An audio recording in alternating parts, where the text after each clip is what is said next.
Assalamualaikum Football United, ringan amatiran ala gua. Pagi hari Kamis. Seperti gua sebutkan di video sebelumnya, kalau memang hari ini gua akan bikin konten yang lebih agak banyak ya. Karena memang ada beberapa topik yang ingin gua angkat di channel Football United, sekaligus juga ya sambil nanti menantikan pertandingan Europa League, Sheriff Tiraspol menghadapi Manchester United. Kali ini gue ingin ngobrol ringan tentang skuad Manchester United yang sudah diumumkan ya, bahkan ini juga sudah diinformasikan di situs resmi dari Manchester United juga. Jadi pemain-pemain yang terdaftar, katakanlah demikian, untuk mengarungi kompetisi Liga Inggris. Nah, ini dibagi menjadi dua grup, yaitu adalah pemain senior atau masuk grup first team di atas 21 tahun, dan juga tim di bawah 21 tahun ya. Sekalipun juga ini tidak berarti yang di bawah 21 tahun ini tidak bisa memperkuat di kompetisi liga. Ternyata nanti ada keterangannya, dan nanti dan seperti itulah yang ditulis juga di websitenya Manchester United, kalau bisa saja mereka ini nanti akan dipanggil ke first team, kurang lebih demikian. Oke, langsung aja, ini ingin gua ngobrol ringan. Dimulai dari sektor penjaga gawang. Ternyata ini ada 4 kiper. Manchester United memiliki 4 kiper untuk mengarungi kompetisi Liga Inggris ya. Ini di first teamnya, yaitu adalah Nathan Bishop, David De Gea, Martin Dubravka, Tom Heaton. Bagaimana menurut gua 4 pemain ini? Ya menurut gua cukup sih. Ada 1 pemain muda ya, Nathan Bishop. Lalu ada 3 kiper, David De Gea, Martin Dubravka, dan juga Tom Heaton, yang mungkin menurut gua akan lebih banyak nanti mengisi starting line up maupun juga bangku cadangan. Tentu saja persaingan Martin Dubravka ini diharapkan dengan David De Gea ya, dan juga Tom Heaton pastinya akan memacu kualitas di antara ketiganya ini, karena menurut gua penjaga gawang ini sangat-sangat vital, walaupun posisinya hanya 1 kan di 11 pemain.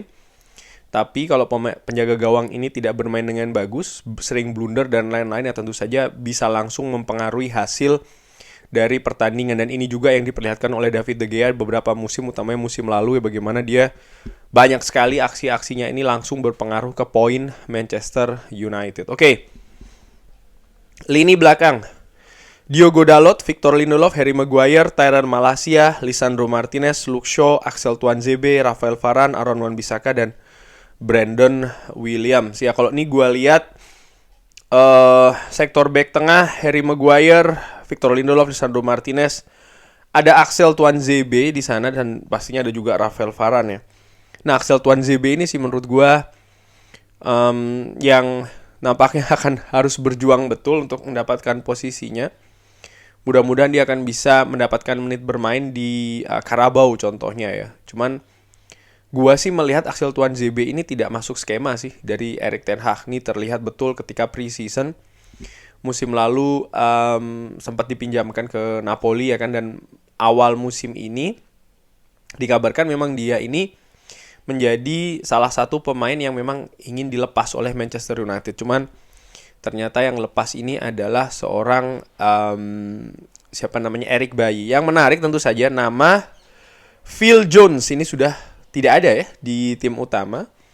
Tidak heran menurut gue, pemain ini jarang mendapatkan menit bermain ya. Sekalipun musim lalu sempat mendapatkan menit bermainnya. Bermain menurut gue juga cukup lumayan, tapi mungkin dinilai oleh Erik ten Hag tidak masuk standar ataupun juga skema dari Erik ten Hag. Lalu untuk back sayap, kanan Diogo Dalot, Aaron Wan-Bissaka, kiri tentu saja ada Tyrone Malacia dan juga Luke Shaw. Brandon Williams ini menurut gue jadi pemain yang bisa dimainkan di kanan dan di kiri. Tapi justru dengan posisinya itu juga dia menurut gue sih tidak jadi pilihan pertama ya. Bahkan pilihan kedua pun tidak.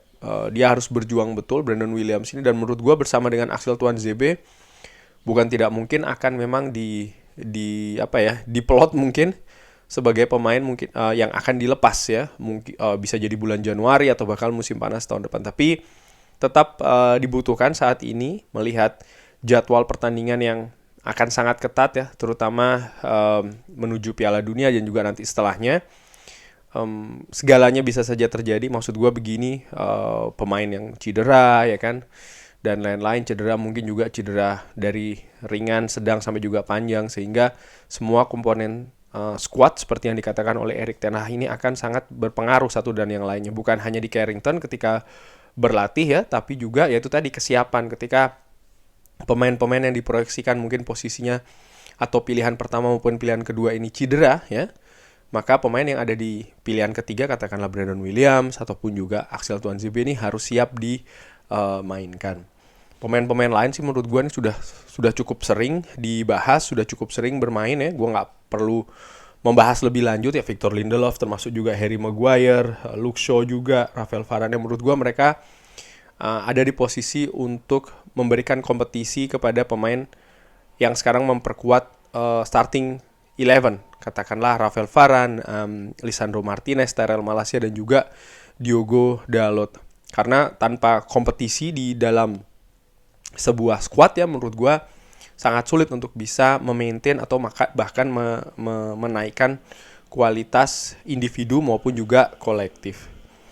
Lini tengah, Casemiro, Christian Eriksen, Bruno Fernandes, Fred, Scott McTominay, dan juga Donny van de Beek. Tidak ada pemain muda di sana ya yang didaftarkan ya, karena juga tadi pemain lebih dari 21 tahun kan. Tentu saja Christian Eriksen menurut gue ini akan jadi pilar ya. Mohon maaf kalau ada suaranya agak berisik. Lalu ada Bruno Fernandes juga, Fred di sana, Scott McTominay, Donny van de Beek. Ya menurut gue inilah pemain tengah dari Manchester United yang mengisi kedalaman ya, baik itu secara kuantitas dan juga kualitas. Menurut gue ini merupakan pemain pemain inti ya, tapi juga pemain yang akan memberikan kompetisi seperti gue bilang juga ya, antara satu dan yang lainnya. Dan kalau gue lihat karakteristik dari masing-masing pemain ini berbeda-beda. Casemiro, Bruno Fernandes, Fred, Scott McTominay, Donny van de Beek. Gue tahu banyak komentar tentang Fred dan lain-lain, tapi menurut gue bagaimanapun juga dia harus siap ya, dan dia menurut gue akan diberikan porsi oleh Erik ten Hag. Karena apa? Karena rotasi itu merupakan sesuatu hal yang tidak mungkin tidak dilakukan. Jadi semua pemain menit bermainnya harus betul-betul diatur, skema, sistem, taktik, strategi juga ya, baik itu secara individu maupun juga secara kolektif. Pemain depan ada Anthony Martial, Marcus Rashford, Cristiano Ronaldo, dan juga Jadon Sancho. Ya, Cristiano Ronaldo ada di sana ya, karena ya dia tidak bisa mendapatkan klub kan, jadi ya pilihannya stay. Mudah-mudahan dia bisa fokus mengembalikan lagi penampilannya dia seperti musim lalu, paling tidak fokus, sudah tidak usah cari klub baru lagi, paling tidak sampai dengan musim panas tahun depan, dimana ya kontraknya kan sudah habis dengan Manchester United. Nah, yang menarik adalah pemain under 21. Untuk posisi penjaga gawang ada cukup banyak ya. Gue tidak ingin membahas satu-satu. Cuman yang menarik sih menurut gue ada ya Radek Vitek ya kan. Yang lainnya sih gue kurang begitu tahu dan tidak perlu gue bahas juga ya. Seperti diberitakan juga pemain under 21 ini bisa dipanggil untuk memperkuat first team. Untuk defender, Will Fish, kapten musim lalu kalau tidak salah, Alvaro Fernandes dipinjamkan, Ethan Laird juga demikian ya, dipinjamkan, pemain yang sempat dimainkan di pre-season posisi bek kanan. Nah, yang menarik ada nama Teden Mengi juga yang musim lalu sempat dipinjamkan ke beberapa klub kalau tidak salah. Kali ini bermain di tim under 21. Pemain lini tengah, nama-nama Hannibal sudah dipinjamkan. Ada Isak Hansen Arun, salah satu talenta nih menurut gue dari Norwegia. Zidane Iqbal ternyata masuk di sini ya. Facundo Pellistri pun juga demikian. Kali ini tidak dipinjamkan. Menurut gue akan mendapatkan menit bermain Facundo Pellistri ini, terutama di kompetisi-kompetisi lokal ya. Mengawal sisi kanan, sayap kanan. Charlie Savage ini juga gue nantikan penampilannya. Zidane Iqbal dan Charlie Savage menurut gue dua talenta yang gue nantikan betul kesempatan bermainnya di tim senior setelah di pre-season. cukup banyak diberikan menit bermain oleh Erik ten Hag. Oleh karena itulah gue yakin memang Erik ten Hag ini akan memberikan banyak kesempatan kepada dua pemain ini, Zidane Iqbal dan juga Charlie Savage. Karena begini ya, kalau pemain muda yang di under 21 terutama, mungkin kalau menurut gue untuk mengharapkan prestasi masih bukan fokusnya. Menurut gue sih, jangan dijadikan fokusnya itu untuk memberikan yaitu tadi prestasi, artinya memberi dampak hasil dan lain. Kalau itu bisa diberikan bagus, tapi kalau tidak, menurut gue konsentrasi pemain muda ya memang development, perkembangan, dan ini yang harus dijadikan fokus. Karena kalau mereka dibebankan untuk memberikan prestasi kepada klub, artinya dijadikan pemain inti, lalu bahkan harus menentukan hasil dan lain-lain, ya buat gue sih agak kurang tepat. Memang betul ada beberapa pemain yang bisa langsung, tapi itu kan sangat jarang sekali. Nah, kalau buat gue sih, pemain-pemain muda ini katakanlah Zidane Iqbal, Charlie Savage, ya memang fokusnya untuk perkembangan. Sehingga mungkin akhir musim nanti atau bahkan musim-musim depan, ini baru bisa dijadikan pemain andalan. Jadi dia sudah matang, begitu ya pemain-pemain muda ini. Khususnya seperti gue katakan Zidane Iqbal dan juga Charlie Savage yang banyak diberikan kesempatan oleh Erik ten Hag di pre-season. Termasuk juga Isak Hansen Aron. Hannibal bisa jadi pun juga demikian. Karena pemain dipinjamkan ini salah satu alasannya ya, dan bisa jadi ini juga alasannya itu adalah supaya dia ini bisa mendapatkan menit bermain yang lebih banyak, di mana pemain muda ini menit bermain yang banyak ini sangat berhubungan dengan perkembangannya. Forward, pemain depan ada Amat ini yang dipinjamkan. Anthony Elanga masuk di sini ya, lalu Alejandro Garnacho juga demikian. Charlie McNeil, penyerang muda pun juga demikian nih. Charlie McNeil menurut gue ya bisa jadi sesuatu, ini pemain sudah dilibatkan di tim utama oleh Erik ten Hag ya di beberapa kesempatan, walaupun hanya sebagai pemain cadangan, tapi menurut gue ini merupakan prestasi dalam tanda kutip. Pemain muda bisa dilibatkan di tim utama, latihan bersama dengan senior-seniornya, apalagi dilibatkan di pertandingan walaupun dalam tanda kutip hanya duduk di bangku cadangan, tapi ini menurut gue sudah merupakan prestasi. Dan tentu saja akan lebih paripurna lagi kalau mereka diberi kesempatan bermain, walaupun sekali lagi bukan itu tujuannya tetap perkembangan ya, baik itu secara teknis maupun juga non teknis. Ada Sola Soretire juga, pemain yang musim lalu sering memperkuat tim utama.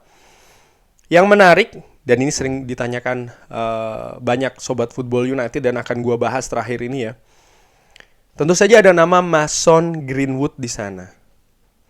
Bagaimana pendapat gua? Begini, Mason Greenwood, apa yang dilakukan musim lalu ya di luar sepak bola, artinya tindakan yang tergolong tindakan kriminal yang dilakukan ini menurut gua cukup berpengaruh sih dalam karirnya dia menurut gua. Walaupun klub mengambil keputusan untuk tetap memasukkan namanya ya, karena banyak alasan, salah satunya yang gue baca adalah ya dia masih terikat kontrak, dan klub kalau memutuskan kontrak Mason Greenwood ini ada kompensasi dan lain-lain yang dibayarkan. Ini bisa jadi salah satu alasan, ataupun juga alasan lain yang mungkin mengharapkan Mason Greenwood akan kembali. Tapi menurut gue begini, sekarang buat Mason Greenwood ya, ini sekali lagi pendapat gue dengan amatiran subjektifnya gue, yang harus dijadikan fokus ya, ini bukan lagi sepak bola sih, tapi urusan hukum ini dulu. Ini yang harus diselesaikan, diproses dulu. Dan setelahnya baru sepak bola dan lain-lain. Karena image dia ini sudah sangat buruk ya. Gue bisa bayangkan kalau statusnya dia seperti ini, masuk ke lapangan, ini akan berpengaruh negatif. Baik itu dari penonton, ya kan, fans di dalam stadion, maupun juga mungkin sesama pemain lawan juga, supporter lawan. Artinya tidak bagus lah. Walaupun nanti katakanlah masalah hukumnya selesai, ini juga tidak akan mudah bagi seorang Mason Greenwood untuk bisa kembali lagi ke atas lapangan ya, apalagi sampai bisa menunjukkan performa seperti tahun-tahun berikutnya. Tentu saja sangat disayangkan, iya betul. Tapi menurut gue sekali lagi, pemain ini sih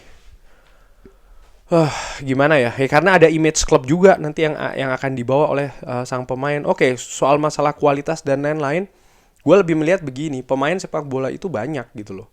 Baik itu secara eksternal maupun internal, artinya pemain-pemain akademi. Dan buat gua ini juga seperti yang banyak dikatakan, tidak ada pemain yang lebih besar daripada klub lebih besar daripada sang pemain. Sementara image yang akan diberikan oleh Mason Greenwood kepada klub ini dengan tidak jelasnya atau belum jelasnya status hukum, walaupun nanti pun juga katakanlah ya selesai masalah hukumnya, ini kan tidak serta-merta akan memberikan image yang baik. Dan menurut gue ini harus diperhatikan betul oleh Manchester United ya. Yang sekali lagi gue ulangi, klub lebih besar daripada pemain, dan pemain pun juga banyak ya. Pemain akademi, pemain dari luar pun bisa mengisi posisi tersebut. Ya memang betul dia unik, tapi inilah keadaannya yang menurut gue juga harus dijadikan perhatian oleh klub. Apakah setuju tidak setuju gue Mason Greenwood masuk di sini? Kalau gue cara ringan amatiran sih tidak sebenarnya. Gue tidak setuju. Paling tidak sampai status hukumnya clear dulu, baru kemudian soal masalah sepak bola. Tapi ya sudah diputuskan oleh klub. Apapun itu, kita lihat saja bagaimana skuad Manchester United ini mengarungi musim 2022-2023 yang menurut gue akan berat ya, karena musim yang unik juga, karena ada Piala Dunia pastinya nantinya ini, jadi akan banyak berpengaruh. Musim akan lebih sulit lagi nanti setelah Piala Dunia, itu perkiraan gue. Kurang lebih demikian. Bagaimana menurut Sobat Football United pendapatnya tentang squad yang tadi sudah dibahas ya secara ringan amatiran? Drop di kolom komen. Terima kasih sudah menyaksikan. Jangan lupa like, sholat, dan juga subscribe. Assalamualaikum warahmatullahi wabarakatuh.